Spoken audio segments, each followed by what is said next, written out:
After months and months of speculation and waiting, guys, the draft is finally here. But more importantly, the squad is back together. Sophie's back. McGarvin and I are here. We're rocking and rolling. We're getting into it.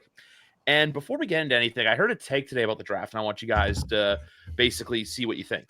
That essentially, this came from Brad Holmes and some other guys, where it's like you think you know what we're gonna do, but you don't. It's kind of like reviewing a movie before you even see it. That's so interesting. Reviewing a movie before you've even seen it. I think that's a fun way to put it. I agree. I think that, considering it's all I'm doing right now, I just posted a story and the first line was like, are you Patriots fans, are you tired of us writing about Will Campbell and his arm length at this point? It's like, you can only say the same thing so many times, but it's like, we have to. Literally doing our job is being repetitive right now, which sucks. What pays the bills, right? But that's the big thing with it, where I kind of agreed with it, but at the same time too, some people flip that narrative where it's like, hey, we haven't seen it, but we've seen the actors that are in it, so you can kind of judge them off their past work to determine, hey, what might translate or what might not translate to the next level. But also, I was saying this in recent shows too. I feel like from a Patriots perspective, yeah, I'm hyped for this draft. 4th overall. Sucks I have NHL playoff hockey to worry about. But with the draft as a whole, I feel like outside of your team, there's not a lot of that star hype power. But I feel like there's a lot to do with, the lack of quarterback stars, but also to the fact that the receiver talent in this draft is not viewed as that high caliber. There's still people there. It's just to the average fan, there's not that like flash in the pan player besides Travis Hunter that's probably going to go in the top 10. Yeah, it's a weaker skill class on the whole. The best way I can put it though is I think there are kind of two tiers of the top, quote unquote, top guys, right? We have Travis Hunter, who I think is the best receiver in the class. Yep. And then obviously Matthew Golden is my guy. I adore Matthew Golden. I think he's the second best receiver in this class. So you have those two. You have Tet McMillan. You have Emeka Ibuka. And those are the guys who are like the cluster. You're like, oh, these are the top guys. After them, there are a bunch of guys who like. It's hard to compare because it's mostly about flavor at that point. You're like, oh, well, Jaden Higgins is much better than Jalen Royals. And I'm like, it depends on what you're looking for. Like, you can make a case. You can make a case in either direction. And I feel like there are like 10 guys that all fit in that same range. And they're all going to go about the same, second, third round, day two kind of guys. And they're all like just so it's tough because, it could be like, oh, yes, let's swing for the fences. Patriots need a weapon. And really, you're talking about 4 guys at the top, and then everyone else is like sandwiched in between. And from there, you're just picking a style you like and going with that. Yeah, I was just gonna say, I think that you're spot on there with like the 2 tiers. What I will say too, and like we'll get into this more, but I also think with like certain groups of players in terms of just like position groups, that there's, like you said, there isn't that like clear top player besides a few there, that there's a lot of different options, and there's a lot of different possibilities that teams can go in terms of like I think of tackles. There's a lot of tackles in this draft. I mean, regardless of like, where you rank them and stuff, there are a lot of possible tackles in this draft. There's a lot of running backs in this draft, and it's just like, having to put those on like, which one do you need more in terms of all that. But I'm trying to like say it without giving away my full take until later. Yeah, that's just the big thing where it's like there's a lot of different talent in the draft. And I know Campbell's the high topic, but then the one take I saw today is watch the Jets take Aboud from Missouri, and he's the guy that shines, and Campbell's like the one where there's the problems there. I've always just been on the Campbell train just for, hey, looks like a duck, talks like a duck. It's a duck, get the tackle. But at the same time, too, I still feel like if Sanders, which at this point it's looking like, gets past number 4, you're bound to expect Wolf's phone's going to ring. And then if you have a team like the Saints, what do you try to get? Do you try to get a first next year as well for just that? Like, because 4 to 9, it's not like a crazy swing. It's not like it's the Steelers at 21. At that point, yeah, you'd trade back there. But But because I feel like with the Patriots, this whole draft cycle, and this is something McGarvin and I have talked about recently, it's almost damned if you do and damned if you don't from the fan base, where there's some people that are going to be happy with what they do, and there's going to be a lot of people that are going to be upset no matter what they do. If they trade down, if they stay at 4. That's why when they missed out on number 1, I wasn't really too pissed off about it, because if they didn't go out and get a king's ransom at 4 and 1 and just took the best player available, you're still going to get people that are going to be mad. That's just the whole navigating the offshores. If they had won, though, it's like obviously just opinion wise, it would have been Hunter. I mean, if they had that first overall pick, Travis Hunter would be in a Patriots jersey. Yeah, I don't. I know that people are like, "Oh yes, you should have, lost that week 18 game, and then you could have traded away the first overall pick." But I think honestly, given the team's lack of talent on the offensive side of the ball, I think they sit there, they look, and they're like, "Hey, the best player in this draft is Travis Hunter. Are we going to pass on the best player in the draft to take like the 4th best player in the draft a few picks later? Like, we probably like, hey, this guy plays a position we need. Let's and he's the best player in the draft. Yeah, like probably just take him and don't even look back." And on top of that too, like if I know we're speculating, but like if they had the first, they take Travis, let's say, and then it comes to their 2nd round pick. You're looking at a team that like I said, there's a lot of tackle depth in this draft. So there's, different options that they could go in that sense. There's, local guys. There's other guys that they've been taking a closer look at that they've hosted. So it's just, that's why I think that logic should also be applied to 4 instead of like, I look at it, Campbell's still going to be there by pick, the only one that could threaten taking Campbell is the Jets at 7. That's the only one that could be high on him as well, because they're also in need of a tackle. Well, they're in need of everything, but they're in need of a tackle. It's the Jets. But, a possible trade for that 4th, I do see that I've been keeping an eye on. I had the Saints pegged when the Derek Carr news came out, but another sneaky one is the Raiders. I believe that they're actually pretty high on Genty. Yeah, I think that's where he goes as well. Griffin and I talked about it on the last time I was on it. It was like, he's a Raider. But man. the Jaguars could sneak in at 5 and take him. There has been some holy cow, all day. That's been like the chatter. So if that's the case, the Raiders could be calling to get the Patriots 4th and sneak in and get Genty, which I would rather just the Patriots take Genty, but again, for later. But if that's a possible move, so that's a trade to actually I would say keep an eye on, because if the Jaguars, I mean, it could also just be blowing smoke for all. It's the week of the draft. Everyone's blowing smoke up as we get closer, though. It's so funny because the further out from the draft you are, the more real the takes are. As you get a little closer, it's like, all right, now people are smoke screening. But as you get closer than that, it kind of swings back the other way, and you start hearing things that sound fake, and then it's like, no, that's very real. It's just you think about the year that Daniel Jones went, right? Early on, it was like, oh yeah, Daniel Jones going to be a giant. And then as we got closer, it's like, oh no, they're not super high on him. And then, as we, night before, people are doing their quote unquote final mocks, and Daniel Jones to the Giants all over it. And you're like, is that smoke? And then, obviously draft night comes around and they take him and you're like, it wasn't smoke. Well, the one that's been getting me too is like all the mocks. Like I even had a mock where I had Travis dropping to 4. Because I thought that the Browns could be there was a report that they were all in an Abdul for a while. Then there was a report that they actually might go quarterback and take Shador.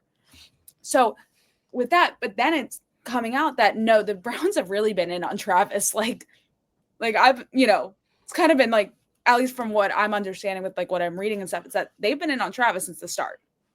Yeah. Him and Denzel be a scary pairing. Him and Denzel be a scary pairing at cornerback.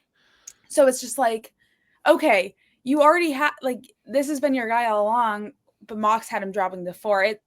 They've been a little secretive now. It's not so much. The Giants are just being the Giants. They can't. I mean, these New York teams, man, they can't help themselves. And then, it just. But I don't see Abdul dropping. Abdul's going to be a Giant unless they want to pull the most giant move of all time. Draft Daniel Jones 2.0. But go. I have a really quick inquiry because I've been thinking this. If they do go Abdul, after day 1, if you're the Pats, do you call and ask what the price on Thibodeau would be? I'm not, because if you think about it, Brian Burns is getting a lot of money from them. Kayvon Thibodeau's due for either the 5th-year option or you have to extend him. And you're bringing in Abdul Carter. I mean, you're not going to be paying. Do you pay 2 high-end elite rushers when you're in a quote-unquote rebuild? That's just one thought I had. The thing that would give me pause on Kayvon Thibodeau was that the Patriots, this new iteration of the Patriots front office, has put a premium on character guys and chemistry fits.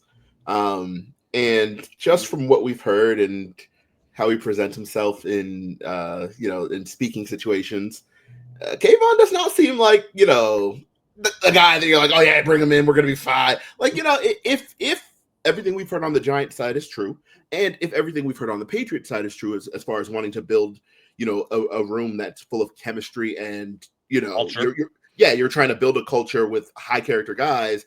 If everything we've heard from the Giants side is true, Kayvon probably doesn't quite fit, but I mean he's a good player. Or is he a trade candidate in general? The only thing I will say though on like bringing him into the Patriots, it's I think it's a similar thing with like Stephon Diggs though, because there were character concerns there, and they signed him to a pretty decent deal here. I think you also have to look at like the coaching staff that they've been with. Like I think with Diggs, everything he does is very intentional. I mean that I remember sitting in his introductory press conference. I was like, oh my gosh, he's like. The way he comes across in the media isn't like great right now. We're all we didn't know what to expect, and all of a sudden we're like, that was one of the most lovely press conferences we've ever had. So everything he does is very intentional. In terms of Thibodeau, I think the one thing to factor in if they want to make a move for him in terms of high character guy is like, how much is Brian Dable holding him accountable when he says this crazy stuff he's saying, whereas Mike Vrabel won't put up with it. Like, he's Bill. Everyone says he's Bill. He's no nonsense in terms of that. Like there's no getting away with anything. I mean, he's cold calling his players in meetings right now to make sure they're listening. It's literally like elementary school all over again when your teacher's like, what's 2 + 2? And you're like 5. Yeah. Like it's that all over again. And he quizzes his players. He makes sure they're listening. And it's so different from last year, where players got away with anything. So I think that's also one thing to factor into in terms of like a character where if they see someone that, if it's really just like, we got no shot, we're not going to do it. But I think like you look at like Diggs, like they're having character concerns, but they're bringing a guy in who like clearly they recognize something, and he recognizes the coaching staff that he's now playing with, that you're not getting away with anything.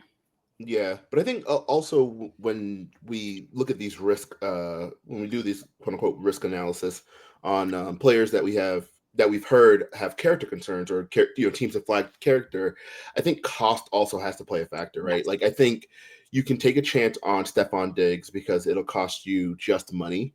And I'm not signing the check, so go ahead and bring in whoever. But I think in terms of someone like Kayvon Thibodeau, you would have to give up a draft pick, and it would have to be like a fairly premium draft pick. And it wouldn't only be one, right? We're not only talking about, hey, let's give up pick 38. It's probably looking like, hey, we need a 2, a 3, and then we'll have a conditional 3 next year that can also become a 2, because like he's that kind of player. So I think if it's close, even then the Patriots probably would be out, because you're like, all right, we're not gonna like give up these assets, make a huge financial contribution on top of that, and then have a guy that we don't like coming in to work with every day. And I feel like that in particular, that phrase, I love that phrase, that it feels like a lot of times people be like, oh, well, these character concerns are obviously overblown, and we have no way of knowing that, and I get that. But I think with some players, we have to remember that like these coaches, the front office, the GM, these are all people who have to like work with them, like literally work with them every day. And if you are unpleasant to work with, like I can't imagine you're going to stick around a lot of teams. And this isn't Kayvon specific, but I mean just in general, when we talk about character concerns, people are always like, oh, that guy has a there's a character red flag. Everyone's like, oh, just draft him anyways. You'll work through it. But like, if the dude sucks, I don't want to work with someone who sucks. Like, I know that the team's paying me handsomely to coach, but like, that guy's a fucking asshole. Like, I don't want to work with him. I just brought it up in like the sense of like, I know Giants fans are saying, oh, you need 3 pass rushers, but I'm just thinking of it like more or less, hey, do you call, not do you fully commit to it? Because also, do you remember You have Ryan Crowden in the building as well, who would probably tell you what you need to know as well. So it's just like connecting the tea leaves together. The Raiders thing also, but the only thing I'll say with Jacksonville is though, and I keep harping on this, them passing up Graham to get Genty seems irresponsible because they couldn't stop the run to save their lives last year. Yeah. Does Graham go that high though? Mason Graham, a lot of the mocks I've been seeing have been Jacksonville. Yeah. Really? That is so interesting. I thought I kind of expected a bigger fall given his size, and he didn't perform, spectacularly at the combine. So that's really interesting. Jacksonville at 5. I think Jacksonville goes Tet. I think they go Tet McMillan. Yeah, I know, right? That's like kind of saucy, but like low key, I think they want to rebuild. And I know they need a cornerback in the worst way. They really, really need cornerback help. But they Andre also Cisco didn't work out. Kind of want to just like upgrade the rest of that offense, right? You got Brian Thomas, and he is phenomenal. Mm-hmm. But you lost Christian Kirk. But you lost Christian Kirk. You moved on from Evan Ingram. And some people will be like, "Oh, those aren't huge losses," but like the experience matters there, and the high end play matters there. We know, like, hey, if Evan Ingram, even at his age now, if he is playing at the top of his game, we have a pretty good player playing for us. You know what I mean? So I think they probably want to kind of pair Brian Thomas with someone who like can give them that, that high end ceiling, knowing like, hey, if Tet's playing at the top of his game alongside Brian, we probably have a pretty good offense going. So I think the reason it's so hush hush is because it's not a position enough people are like thinking for them, right? I don't think enough people are like, hey, they probably need a wide receiver. I think that's my gut. I'm like, I think Tet to Jacksonville feels right. And also the fall off from wide receiver 2 from going from Thomas Jr. to Gabe Davis, coming off of a torn Achilles or an ACL. Yeah, I agree with it because Ted McMillan's been like the weirdest evaluated player of this draft cycle, where it's like, but no, like at one point it was like, yeah, he's going top 5, he's this, and this, and then all of a sudden now it's like he's going. What the take I saw that was actually, I'll say, is kind of interesting is him going to Denver at number 20. But it's just like, where does he really? Like he's one of the mysteries of the draft. I feel like it's like him and Dart. It's kind of like who pulls the trigger on those two. Yeah. I think Tech goes later than we expect. So, like I said, I like the idea of 5. Him going 5 to Jacksonville. But I think the possibility that he goes into the teens is very real. I also think the possibility we've been hearing last couple of weeks that there's a chance he's not the first wide receiver taken. Right. So outside of Hunter.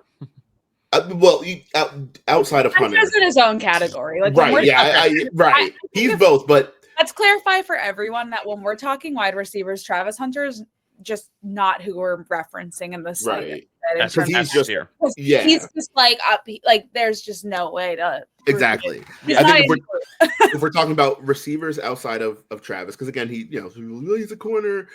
He's both. But I think if you're talking just guys who are just going to play receiver, you're looking at Ted's probably going to be. Most people have Ted as like the top guy. I think Matthew Golden. I think there's a very real chance he goes earlier, and I think right in that mid range. Dallas goes 12, but I think that's kind of his floor. Like, I think he is a phenomenal player there. So I think Tech can go later than we expect. And I also think, and I've been saying this one since like December, I think Jackson Dart's going to go much higher than people are kind of ready for. I think there's a real chance he's like, top 12 player. Like, yeah, I just see Bo Nix all over again, where we're like, wait, what? Yeah. And I know that people are like, oh well, Shador could slide. I don't really see him sliding that far. Someone's just gonna take him. If he's there, I think Vegas, right? Vegas might have to stop and think for a second, like, well, should we take a quarterback? I think it's going to depend if Genty's on the board, to be honest with you. I think if Genty's on the board, I don't think I think they'll go Genty over Shador. Yeah. But I think that if Jaguars swoop in, or the Patriots swoop in and take Genty, I think that there's my truth is that I can't imagine so I think Raiders go Genty at 6. I do. I've had that thought. I'm like, he's a Raider, but I think I've been thinking that within the lens that Shador is not available. I think if Shador is there, the Tom Brady, Shador Sanders, connection, just everything in my brain tells me, hey, this is it. Especially because you're looking at someone like Geno Smith, who's on a 2-year deal, right? He's on essentially a 2-year deal. I know he signed for a 3-year extension, but it's really a 2-year deal. He's there for at least 2 years. I think that kind of lines up perfectly. Like, hey, we'll take Shador or kind of get him ready behind Gino, like, and once Gino's up in a couple of years, like have him take over and be that guy. I think that has like a real appeal to it. Maybe I'm just like wishful thinking there, but like that has a real appeal to it if I'm in the Raiders front office because they don't have anything else at quarterback. Aiden McConnell is not the guy. You're thinking too logically for the NFL draft. Well, really that's true. That's true enough. True enough. Who's the most exciting player? Take him. Yes. No, the thing I was gonna say was Shador, and I feel like a lot of people aren't paying attention to this. I feel more people are concerned about or talking more about who he is as a person than the quarterback that we see. Yep. People are more concerned like, oh, character. It's like no one really is paying attention to what he did at Colorado. I think everyone just kind of sees it as is. No, I can even McGarvin, your Jackson Dart take, it's like Michael Penix Jr. last year, who I still believe had they lost a Sugar Bowl, he would have gone top 5. I still believe someone would have traded up, they would have snagged him, but because of the national championship, he fell to 8. Which now I feel like is going to look like a great pick for Atlanta. I think he's going to have a really nice year there. I agree. But I want to backtrack a little bit because obviously we haven't spoken to our reporter friends since before free agency. You've gotten to know these guys. Is there anyone who really stands out to you from the class that the average fan may not have full attention on yet? I mean, the obvious choice, he has the full attention of the fans, but just Diggs. In terms of like these videos we're seeing, he said like, I'm ready, like put me in, coach. He's ready. He's very content. I like Milton Williams. I think that he's kind of proving himself already to be just like a good team guy. As much as like he knows, he was on, he spoke with us and then was on like Chris Long's podcast. And I remember Chris is like, well, like, what are you going to do? You just signed the biggest contract in Patriots, like franchise history. He's like, well, I took care of my parents and then I think I might get myself a car. And I was like, I don't know. It's just little things like that where it's not these guys trying to be like the flashiest in the bunch. Always stand out to me.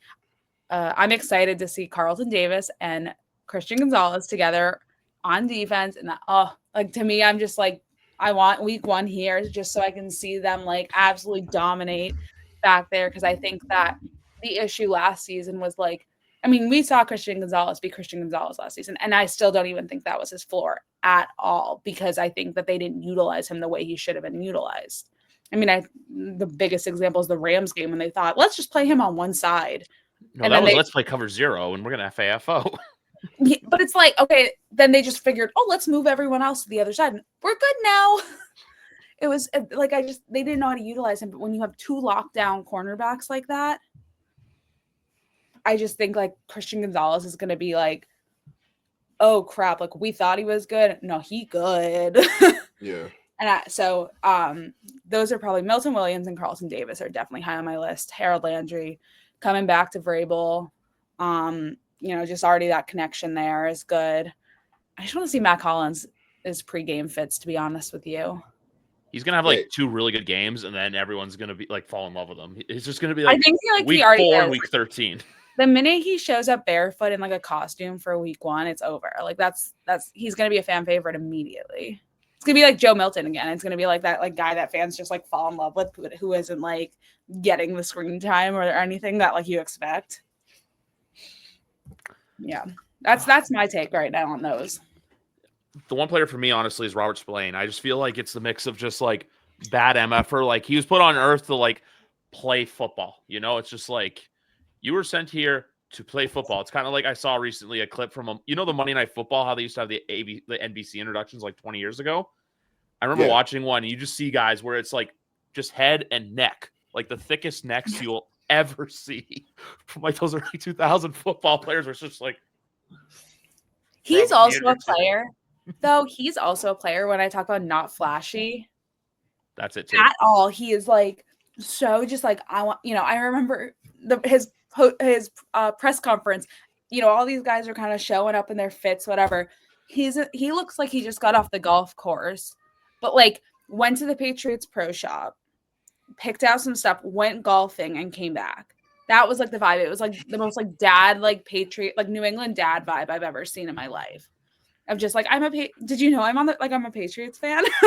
Yeah, the hat, like the polo and all that. So no, he's just such like an understated guy in that sense, who's just like, I'm so happy to be here.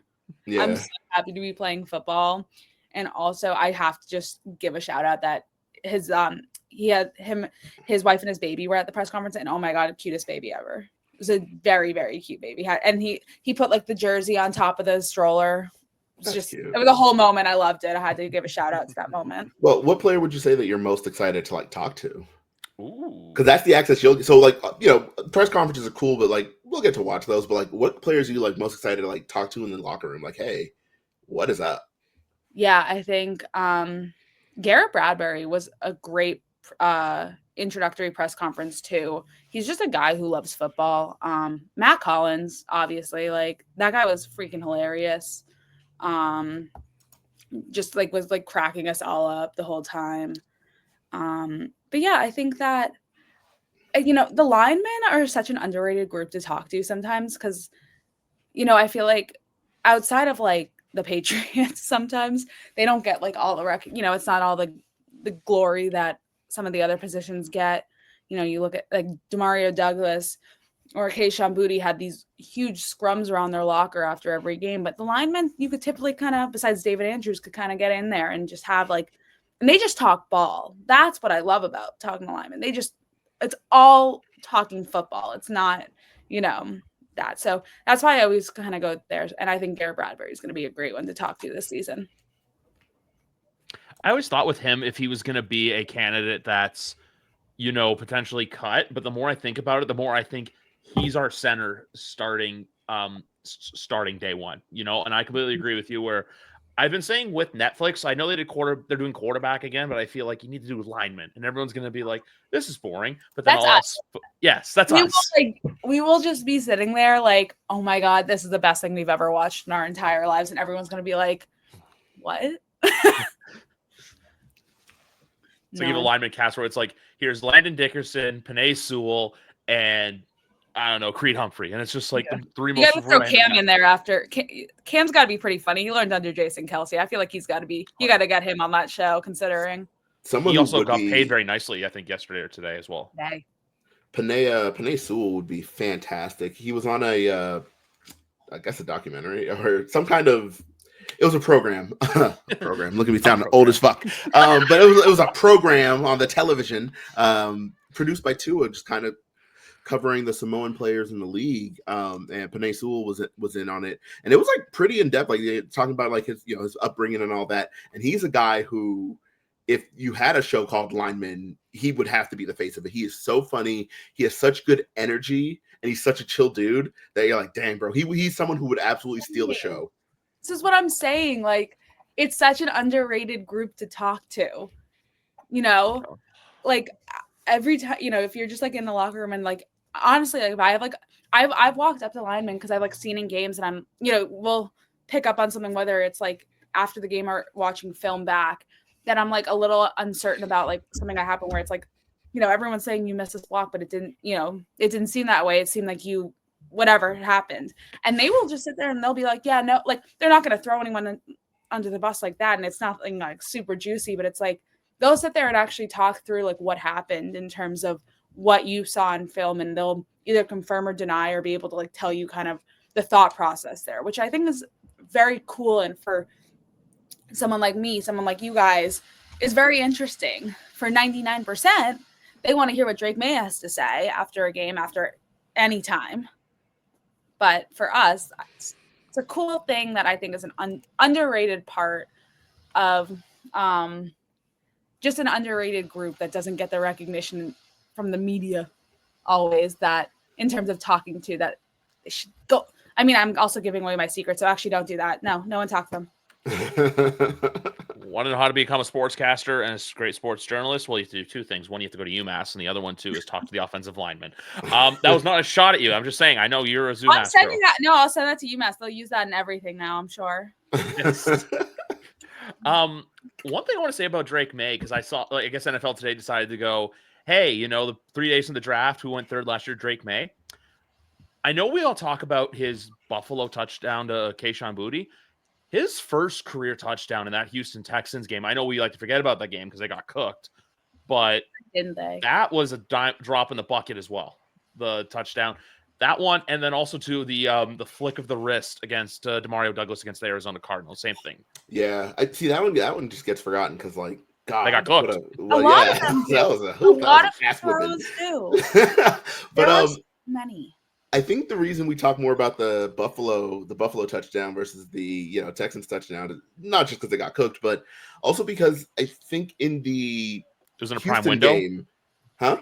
The game wasn't. Remember, it was a 4:25 game too. Yeah. No, I think the reason is that in the first game, Kayshon Boutte did more work than Drake May on the throw, right? So Drake put it up there, and you got to watch Kayshon like accelerate, separate from Stingley, catch it in stride, and take it to the house. And you're like, oh shit, that's a great play, good throw, great route, like awesome. In the Buffalo game, he's up against Kaiir Elam, and he's like not open, but like the ball finds him because like it's that good a throw. So that one just stands out because you're like, holy shit, like Drake just put it where like Boutte had no choice but to catch it. Versus the first one, you're like, all right, he made the receiver made a nice throw, the receiver made a nice play, great all around. This one was just like, yeah, receiver wasn't really doing much, but like he put that thing on him, and that's the thing with Drake May. I think he has so many throws where you're just like, God, he found a way. There was nothing there, and he just found a way. And you're like, goodness gracious. When you look at last season in general, that was all there was last season. Yeah. You think about the failed touchdown. I'm blanking on who it was, but it was KJ Osborne, scramble play, rolling. It was the play everyone's like, oh, that's the Josh Allen. Like he's rolling to his right. He's at the boundary, and he just kind of like flicks it, and it's inbounds, and KJ Osborne steps out, comes down with it, and you're like, God, if you'd stayed in, like that would have been everywhere. You see plays like that, and you're like, goodness gracious, like the Patriots got one, man. I think that they certainly have one. Like he is an incredible quarterback, and I was a little worried about getting rid of his offensive coordinator. However, that being said, I think that regardless of what people think, bringing in Josh was the best thing they could have done for Drake May. I will wholeheartedly say that. I think that you're bringing in someone who has a known history of working with young quarterbacks in terms of just Mac. He turned Mac into a Pro Bowl quarterback. The best example you can come up with. And it's like, I think that if you were going to get rid of Alex Van Pelt, it was not going to ever happen, but I kind of like, there was like a small part of me that's like, keep Alex Van Pelt on the staff, like for not even in like an offensive coordinator, it was like, make him like, and it was like, no, he would never take that job because it's going down, but I couldn't help the little back of my head because just how much Drake liked him. But no, they definitely have one. It's going to be so fun too, to see like if they can really build this roster. I know we're in a rebuild, but I think that they have like a real chance to do something this season. Not like win a Super Bowl, but just show that like we are rebuilding. We're not just stagnant anymore. What I don't like doing this before the schedule comes out, but we don't know who they're playing. Do you have a window right now, Sophie, of like where like your floor to ceiling for wins? Let me look up. I know what I've been so draft centric. I can tell you who my memory works in really weird ways, and I've had this memorized since. I wish I could tell you about like draft prospects right now. That's my memory. Ooh. So they play the AFC North. Yeah. They play the NFC South. They play Tennessee, the Giants, the Raiders, and the East. I think that they have the potential to win anywhere from like 7 to even like 10 is the range I'm going to give them. I think that that's, I know it seems like a big range, but it's just going to depend on the other teams. I have to factor in injury. Like things are going to happen to not just, the Patriots, any team. Their win total is 8.5 right now, by the way, on draft. Yeah, exactly. I think that I don't think that's crazy. I also think like outside of the Buffalo Bills, you have a solid chance of, at least competing for the division. The Buffalo Bills will probably end up taking that one in the end, but like I think that the Patriots should be second, should be behind them. Yeah, because if Tua gets hurt, we all know who's quarterbacking the Miami Dolphins, and even without Tua, there's this whole thing now with Tyreek Hill. You don't even know if he's going to be on the Dolphins by the start of the season. Like he shouldn't be. There's a lot going on that like the Dolphins there was so much hope for them for like a year. And then, Yeah, I think Mike McDaniel's in trouble. I think the way that they're just the vibes around that team, I'm like, you might just get canned because they kind of want to like wash everyone out. I think, you're looking now to trade Jalen Ramsey. You literally just signed him to an extension just this past offseason, and now it's like, hey, we're gonna trade him, and it's like, well, hold on, now he's guaranteed his $28 million because you waited till 5 days past the league date, so you're a little late making the decision to move on from him. You couldn't work out the numbers, and now you want to try to find a trade for a 31-year-old corner on a $28 million guaranteed contract. Good luck with that. You have Tyreek Hill, who's literally, just goodness gracious. I think their team is in such disarray that it wouldn't surprise me if Mike McDaniel gets canned halfway through the season, just so that they can start the process of just like, hey, let's kind of wash our hands of this particular group of players and kind of move on. Yeah, exactly. Because like with Miami, it's a real. I don't know if there's like significant pressure to win. That's the thing with the AFC East this year when you think about it. And I hate doing this, but Buffalo's really knocked it out of the park this offseason, where it's a lot of their signings, like getting Josh Dunn, getting Dodson, the Christian Benford contract's very nice. Khalil Shakir too, which I know a lot of people were like bullish on him, but like he's earned his contract. He's so good. Hello, he's good. He's such an underrated like guy. He was a player I wanted in the draft so bad. I was like, yes, this is the guy. This is the guy. And to my horror, he has become everything that I thought he'd be. And I'm like, God damn it. Matthew Golden in like 5 years. Oh my God. Don't do that. On this exact podcast being like, oh my God, Matthew Golden's everything I thought. Yes, because I believe. No, but with Khalil Shakir, I was like, this guy's going to be like him. And then he just started being him. You're like, goodness gracious. And for an inside player who doesn't only play the short and intermediate part of the field, you're like, yeah, you can get vertical as well. And they use him in such fun ways. I love Khalil Shakir. It's good for Buffalo. Horror. Fucking Buffalo. And then you have New York, where I'm just like, I don't know. I need to see it. There's no hype there. I like Aaron Glenn, but you just find a way for the Jets to mess it up. That's just the thing. Yeah, I mean, I'm also like, I've always been a Justin Fields fan, but like, I think he has a lot of talent. I just don't think he's been used in the way that that would be best for him. And then like I saw the news that he's going to the Jets, and I'm just like, well, there we go again. Because it's, I remember when they signed Aaron Rodgers, I was thinking, oh, this is the turning point for them. And then like they made Aaron Rodgers look like that. It's just like every quarterback that goes there, it's just like, what a You think about the only two quarterbacks to start for the Seahawks in the last couple or this year and this coming year are both former Jets quarterbacks who left the Jets and immediately started being better at playing football. Although Gino took a little bit. I know he went to the Giants first, but Gino was like hanging around and weird career for him. But they right back.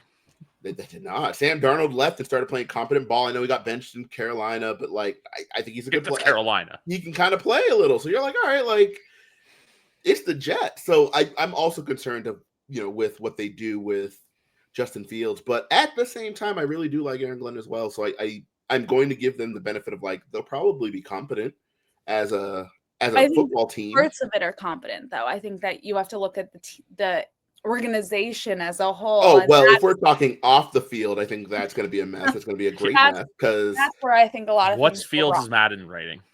Holy cow! Yeah, if literally any of that report is true, the Jets are going to be the Jets until I'm dead. Yeah. One other thing too, I want to ask Sophie. Did you end up going to that fundraiser that Doug was doing? I did. It was an incredible night. Was there anything of significance to take away from there? Like, I know it was an incredible night. It was for a fantastic cause. I know they raised a lot of money, but apart from that, actually, two of the three people speaking were friends of the show, and Callahan and Fitzy.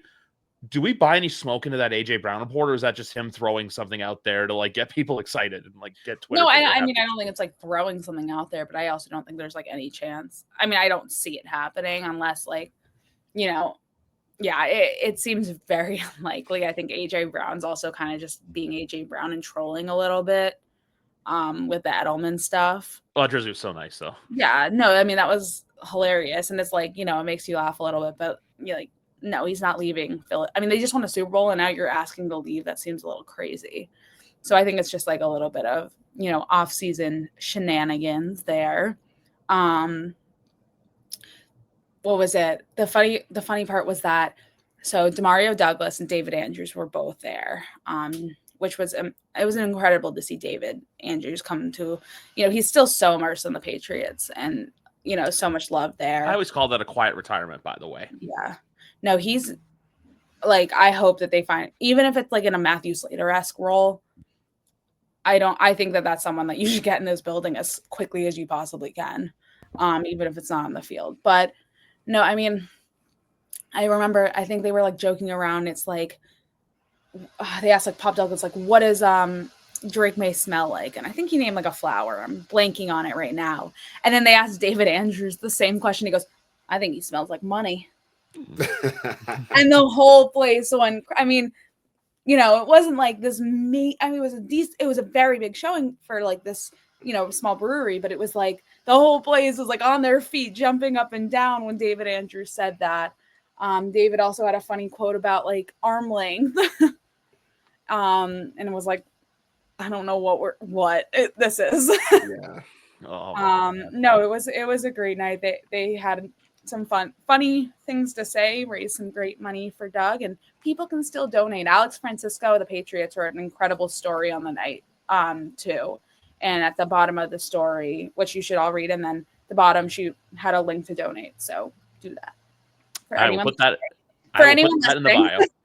I'll put it in the bio for both YouTube and where I upload the podcast from. No, I just want to see if there's any interesting nuggets to take away from there. The one thing I was jealous of was actually, we spoke a few weeks ago, but Alex Barth and I know he met the Boston Be a Man, who I was very jealous of. But he got me, because I always ask him, like, because we all know he loves this time of year. He'll sleep in May. There is no one who knows more obscure facts about any college football player, or just anyone in general, of like anything about football or anything, than Alex Barth. Like, I cannot say that enough. It is you could just randomly name someone and he could probably give you like everything about them, their entire bio.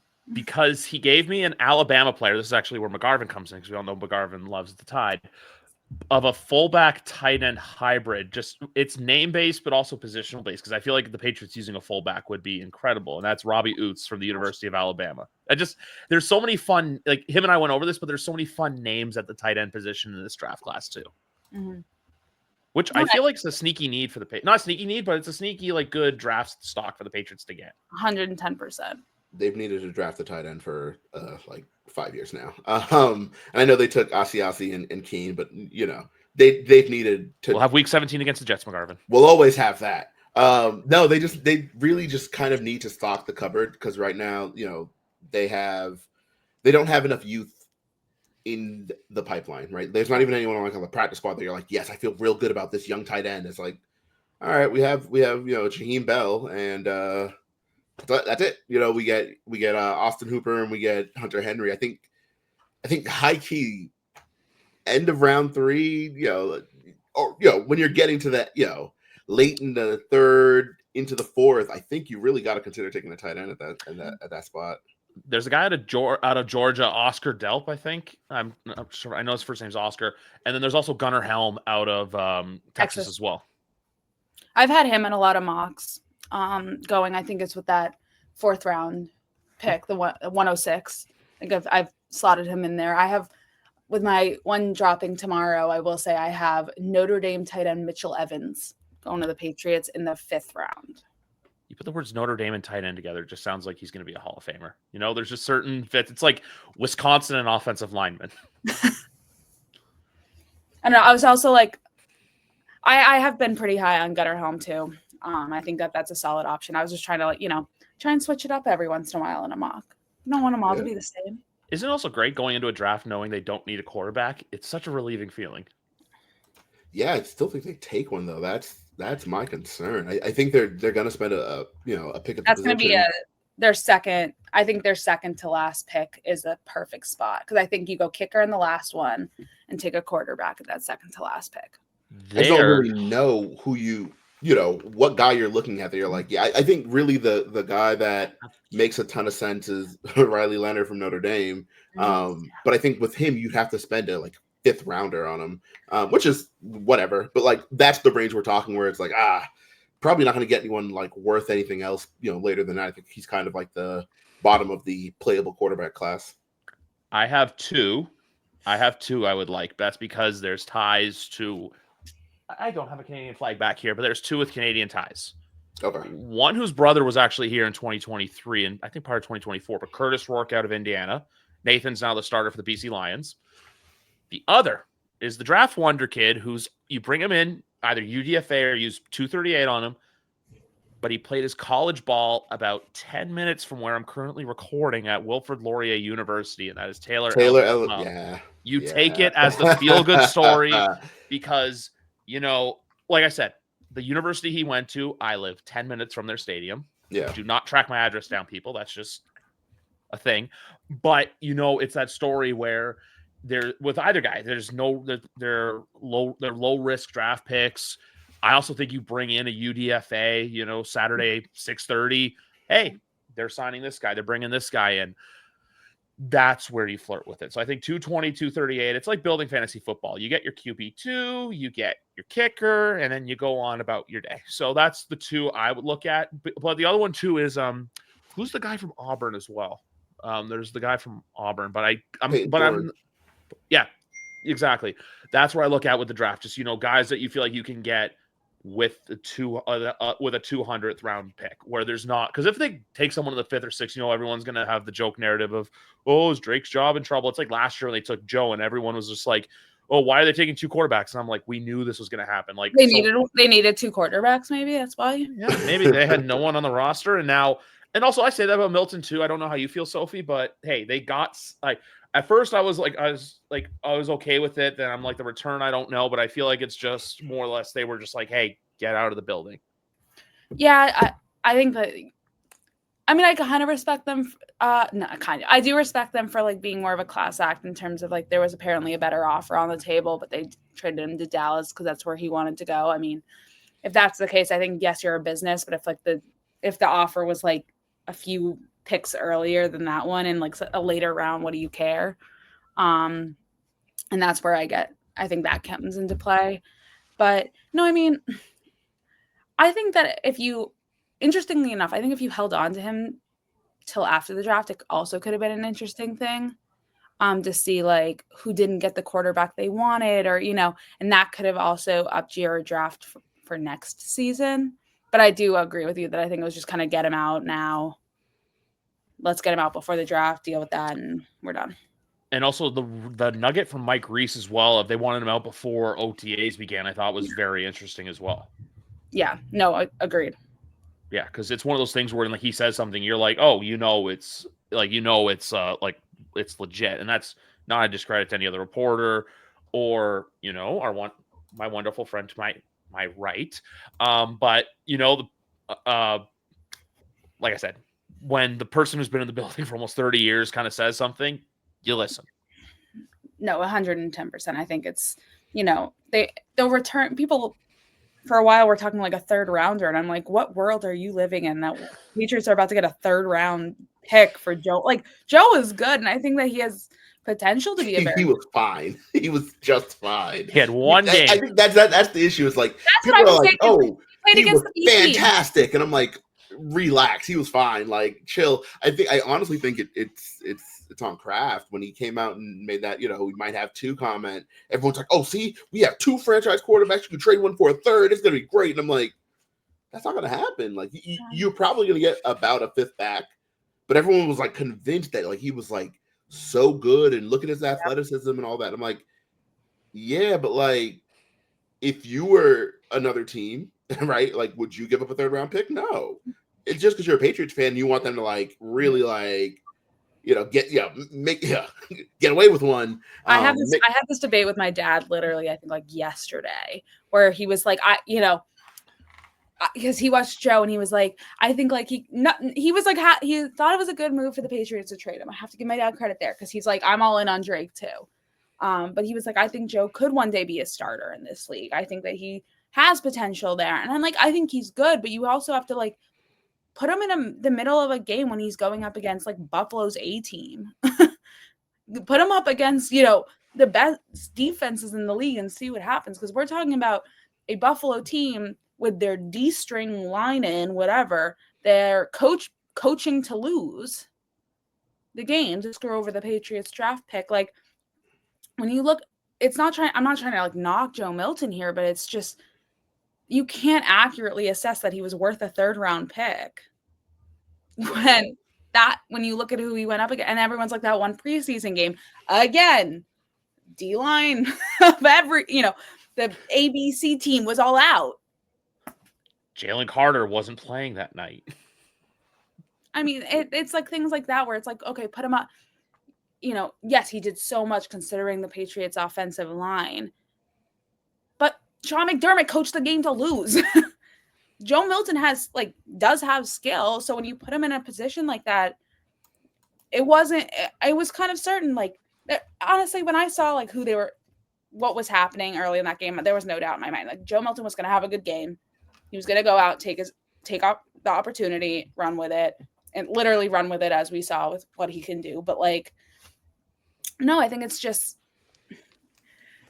you cannot accurately assess him. And that's what, I was trying to tell my dad and tell everyone else now, was like, you can't say this guy's a starting quarterback until you see like him pull a Brock Purdy and have to go in the game, when everyone else goes out, and then end up being this big star.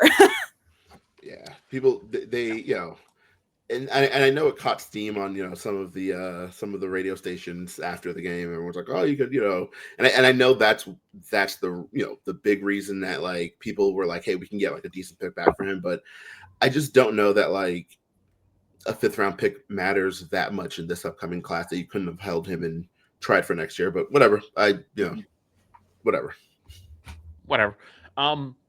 Before we go, I know we talked about doing this offline. Are we still interested in potentially firing up the mock draft simulator? See where things get spicy, if we will.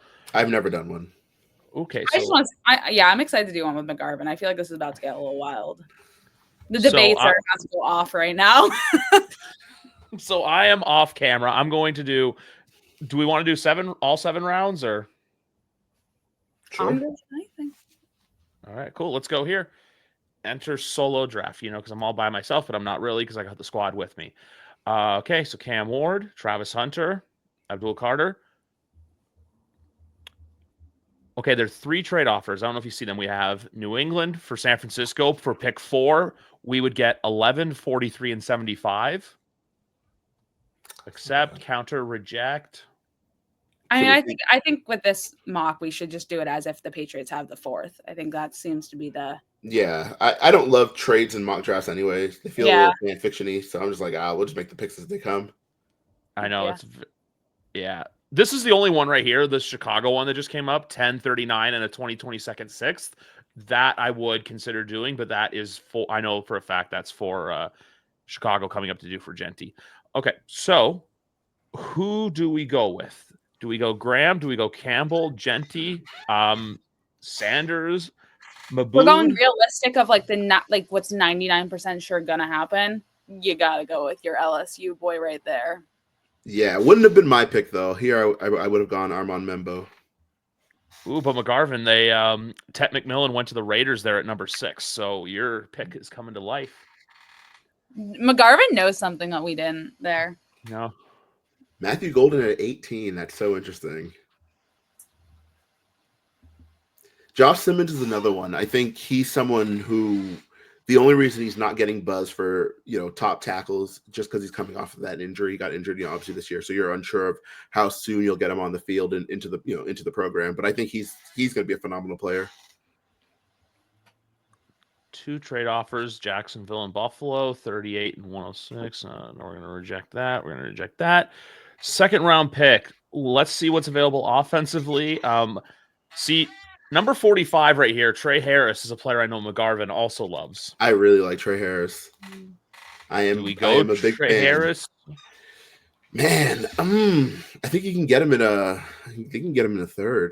I think a lot of mocks having him go with your 2nd overall pick is wild.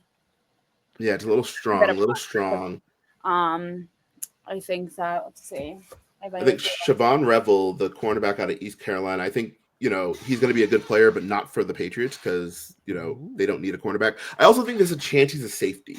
I think yeah, but I'm like, at this spot, you probably go, if you're just looking at like best available player, you probably go offense here. You're probably looking at a wide receiver. Just because the Patriots don't have the kind of needs on the defensive side that I think you can address at that 38 pick, given who we're looking at here. The only one that I will throw out is Texas A&M defensive end, Nick Scorton. Is he still on the board? Did he go already? I might have missed him going. Yeah, I think he did. He went that early? Number 20. Oh, he number did. 26, yeah. Otherwise, that would have been a good pick. I just didn't see him there. This mock is wild. I have not seen him go. Okay, so here's an unpopular one. I think the Patriots just kind of have to address tight end in general. I wonder if Mason Taylor, LSU, is the guy at this spot. That feels like a lot, but gosh, does that feel? Man, is Jaden Higgins? I'm surprised, Griff, you didn't mention him because you were big on Jaden Higgins. Is he still available? I didn't. Ooh, let me take a look. Didn't see him. I think so. Also, the other player I'm going to say too, Carson Schwesinger. Schwesinger. I just butchered that. The linebacker of UCLA has been getting a lot of buzz lately too. I'm going to type in. Higgins might be a guy you could get in the third, to be honest. So I think so. I think in real life he is going to go very early on day 2. I think he's going to go in that. I think he's probably going to go in that.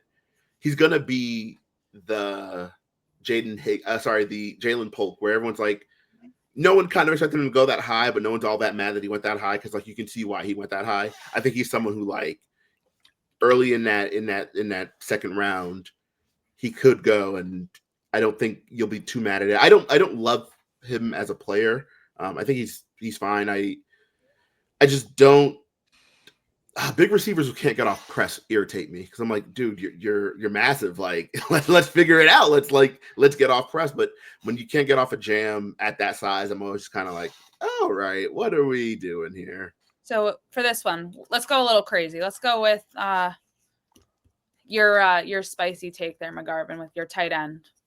Mason Taylor out of LSU. Boom. And the linebacker I mentioned from UCLA goes next. Donovan Jackson at 45 is interesting. Bradley Swinson. This is okay. What big board are they using? Do they have their own? Probably. I think Gotcha. I'm gonna guess yes. And Higgins actually went to Carolina in this at 57. Oh, we're rejecting the trade offer from Pittsburgh. Let's see. I like Jalen Noel. On that, when I look at that board right there, the one I like Jalen Noel. I know they've had him in for a visit. I like Jalen Royals, but again, that's what I mentioned at the top, where it's just like be an interesting one here or no. I'm not big on Judkins. I've mocked him a few times at this spot. Jackson Dart is still on the board. On him. I think I'm gonna go with. Do we go Noel or do we go Royals? I think I like all right. Tiebreaker here. Yeah, we like different guys, so it's all you. I feel like I think. You know what? I'm gonna go Royals. Go for it. Yay! Let's go. I just think Jalen Noel, he's going to be a good player. I think he's an inside player, though, and I think the Patriots have too many guys who kind of want to play inside right now anyway. Between Pop Douglas, I think Kendrick Bourne, we've seen him work outside in Josh McDaniel's system, but I think he's someone who, prefers to play inside. And I think Jalen Polk, who's also going to be an outside receiver for the Patriots, is, in Josh McDaniel's scheme. I think he's another player who would probably benefit from playing a little bit inside as well. Is Kevin Winston Jr. the safety out of Penn State the pick here at 77? Man. Not a bad pick. Over TJ Sanders? Do the Patriots need another DI is the question. Do they need another interior player? An interior D lineman? You have Joe Milton. Joe sorry, Milton. not Joe Milton. Sorry, Milton Williams. God, right? I knew you how meant. many times are we gonna make that error? I'm trying to Yeah, think of right. Joe Joe Milton. Milton's just lining up in there. No, you have Milton Williams, you have Keon White who play in there on passing downs, and you don't know about Christian Barmore. Do they need another defensive interior player? Because earlier when we were in the second round, I think Tyleik Williams would have been a fun one there, but I was like, I don't know, do they spend a second round pick on another defensive lineman, and then now you're rotating 4? That doesn't seem super likely. He went at 76, McGarvin, Tyleik. Oh, see, right before the 76. See, if he was there, that would have been fun. That would have been fun. All right, who are we looking at cornerback? Who are our available corners? Ooh, we have Jacob Parrish from Kansas State, Dorian Strong from Virginia Tech, Denzel Burke from Ohio State, and Zy Alexander out of LSU. And then the next one is Noel Williams out of Cal. Jacob Parrish. But I think you can get Parrish later. I think you can get Parrish for your next pick. Next pick is 106.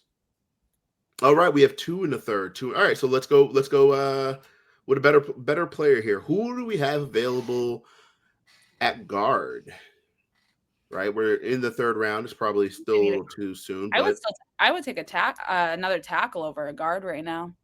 Who are our available tackles? I thought we were out of tackles. Yes, there's Miles Frazier out of LSU, Dylan Fairchild out of Georgia, Jackson Slater out of Sacramento State, which that just feels like a Vrabel pick. And then what about Cameron Williams out of Texas, or Charles Grant out of William and Mary?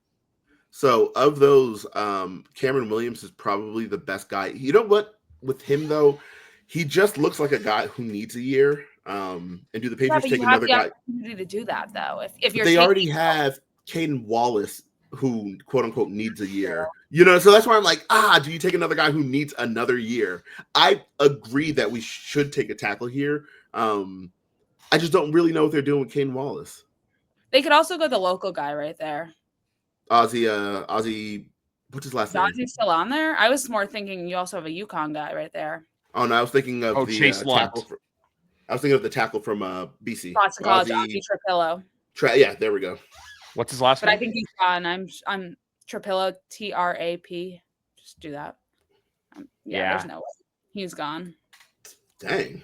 Really? They have he's expected to go. He went way earlier than I thought. What?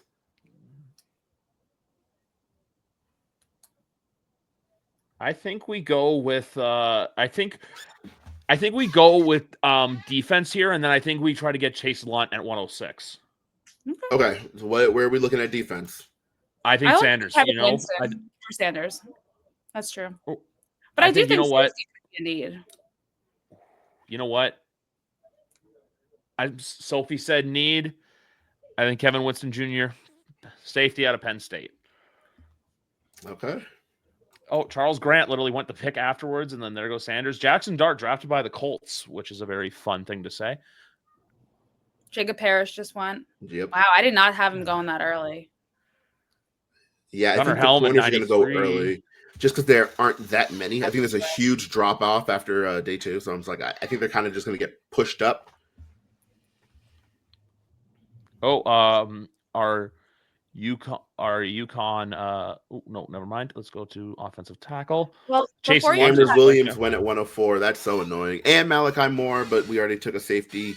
If we didn't take a safety up top, I would have said Malachi Moore here. The only player I would say you got to address running back. Yeah, at this point, is DJ still available? I think Scoutable. Really? I don't get it with him. I really don't. People love him. He seems like a Vrabel guy. He seems like a Mike Vrabel guy. I'll take their word for it. I just don't see it personally. If this team needed running back, I feel like Cam Scottaboo would be a Detroit Lion. Yeah, I could see that. Yeah, because the running backs available is Scottaboo, Bashal Tuden out of Virginia Tech, Damian Martinez out of the U, Ollie Gordon out of Oklahoma State, and then Dylan Sampson out of Tennessee, RJ Harvey, Devin Neal. Then the list keeps going on and on. You know what? I think Scottaboo, because look, I've been saying this. I don't think Kevin Harris is on the roster come opening day. And then, you know what?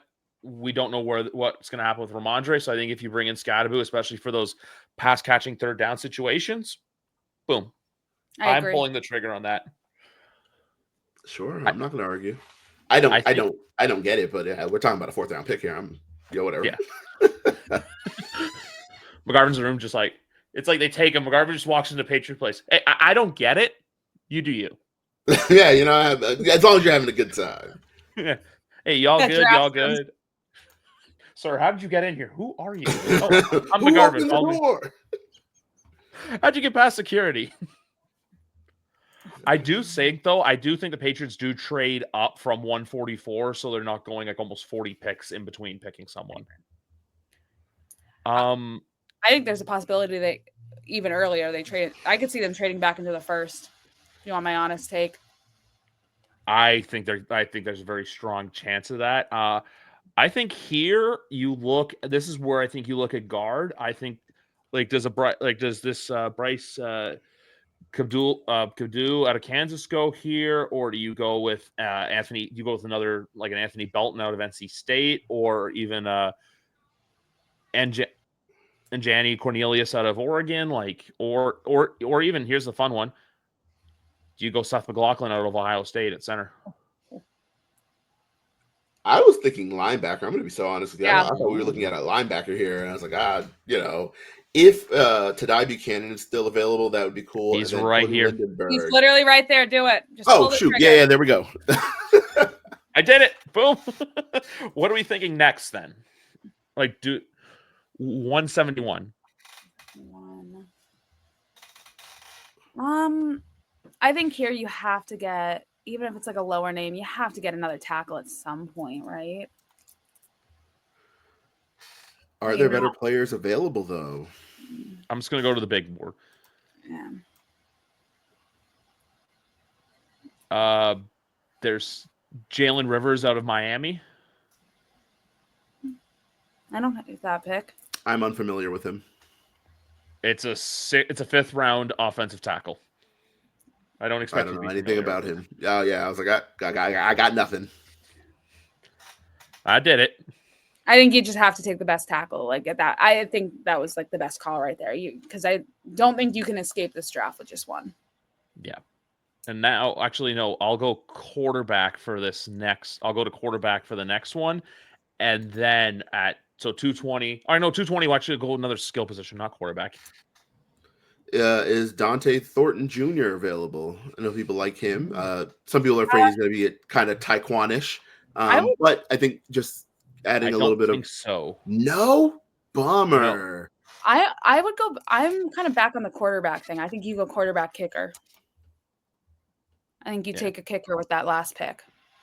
The quarterbacks are Curtis Rourke, like I mentioned, Mac Brosmer out of Minnesota, Brady Cook out of Missouri, and Cam Miller out of North Dakota State. Or there's also Elgersma, and there's also DJ. But because it's my show, I'm going Curtis Rourke.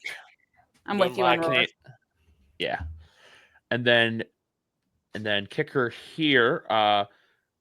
Graham Nicholson out of Alabama, Andreas Borgalis out of Miami, and there's also Ben Sauls out of Pittsburgh. Borgalis, the only one there who's probably going to get drafted. I'm gonna be honest with y'all. I've had him in a few. I like him. Well, I did it. And then for the last pick, do we go back to offensive line or do we go to defense? No, that was our last. I think we just. Yeah, that was our final pick. Oh, it was. Never mind. That was our final pick. Yes. Let's see who Mr. Irrelevant happens to be as it's coming up. Elijah Williams. Oh, so here's our mock draft.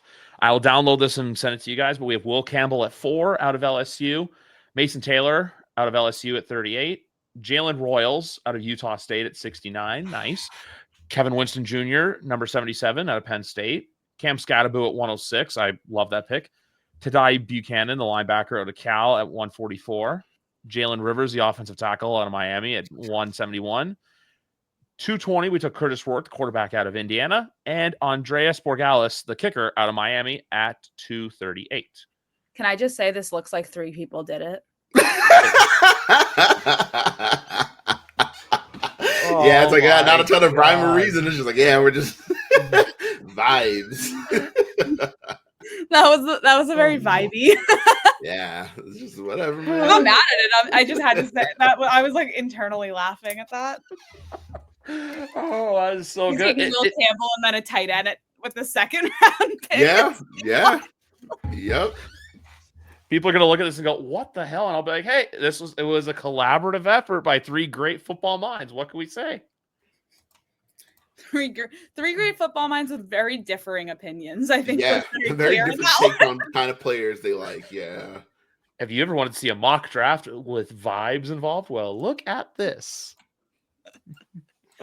Oh gosh, I always say this, but I know I've chatted with the two of you separately on a bunch of different occasions, but when the three of us get together, it's never a dull time. It's always a blast. So vibey. yeah, mock draft vibes, all the vibes. Caught a vibe. But yeah, no, that's the thing, because I know it's been a while since we did this. That's why I was kind of getting into that, where I know, look, like, obviously, look, guys, we've been covering there, but for this weekend and weekend only, if there's one person you want to follow, if you want to, so here's how I'm going to break down the follows for this weekend. If you want the great draft analysis coming direct from Gillette Stadium, and I assume you'll be there Friday afternoon when they introduce number 4. I'll be there at all time. You follow Miss Sophie Weller with 2 E's and 2 I'll R's. sleep in my car. That's really the plan. Okay. Stay in the parking lot all weekend. They don't give you a hotel room at the whatever hotels on the grounds there. If you want to keep the good vibes going and just follow someone for a good time, you follow McGarvin. And if you want someone who kind of brings, the vibes and a little bit of other stuff together, then you come to me. So that's how that goes. But before we wrap up, does anyone have any last words before, because look, chaos is here. Trade down at all costs. Did you not see that mock? Chaos is really here. Let's move on down. That's my final thought. Move on down. My thought is chaos is really here based on that last mock draft. It was phenomenal. Flawless. Yes. And no notes. That's all we need. Oh, I also can go through this like whole other show now and just create like a bunch of little screen grabs. So whenever you guys come on again, I can just be like, hey, look, here's us. Here's that. There's always there's a few that I just always go to. But anyway, guys, like I said, it was a blast getting to chum it up for us again. Like I said, to all the links in the bios, also a link in the bio as well to Alexandra's story on Doug's cause. And also there'll be a link to donate it there as well. But Patriots fans, please, please, please just enjoy the draft, and whatever happens, and know that this team is not expected to win a Super Bowl in 2025. So just enjoy it for what it is. Have fun with it. And remember, it's just a game, and McGarvin will be eating his hot wings all weekend. Everybody, have a great time. Enjoy the draft. Bye.